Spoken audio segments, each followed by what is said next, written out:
Hello, I'm Kirsty Morris. I'm a technical buyer here at MoneyGram Haas F1 Team. This is my Ask Me Anything, and thank you for sending in your questions, and I'm going to answer a couple of them for you now. How many suppliers or manufacturers do you work with? Is there a part at the moment you can only get from one?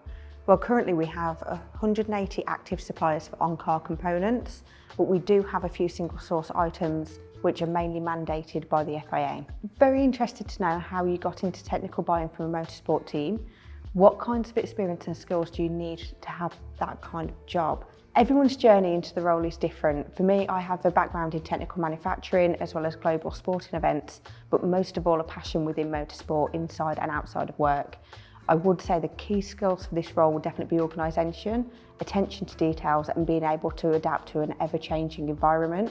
But most of all, to get into a role in motorsport is ultimately determination to get what you want. What would you say is the most challenging part of your job?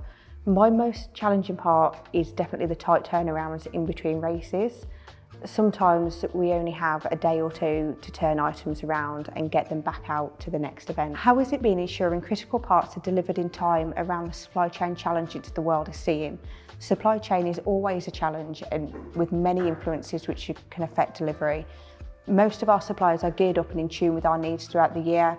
Using prompt communication and working as a team here at the factory ensures that there is always a solution to any problem that arises within the supply chain. Which parts have the longest lead time and what are those lead times? Some parts can be as much as 44 weeks lead time, which can really impact the season. This can mainly be due to raw material supply and especially on our specially manufactured items. If a part arrives damaged or not to specification, what happens next? If a part comes in not to design or damaged, the part will go through our inspection process and a report will be raised to notify the team and the supplier. The part will then be quarantined so it cannot go on the car. As a buyer, we will then work to ensure the supplier can turn this around and get it rectified and still make the intended event. How many spare parts are you keeping on the shelves? The equivalent of 1 or 2 cars? If the same car crashes twice during a weekend, do you have enough parts?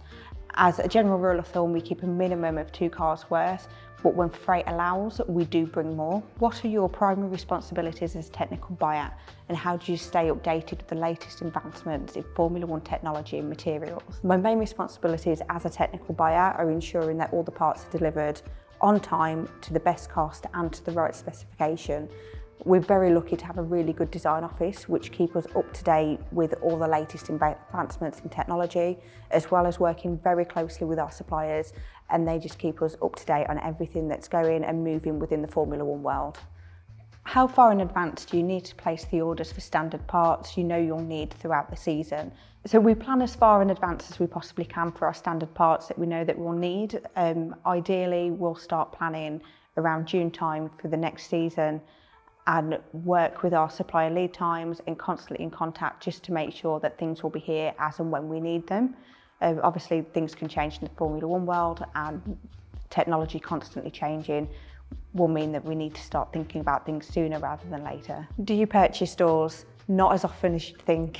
Thank you for sending in your questions. That was my Ask Me Anything and I've really enjoyed answering them for you.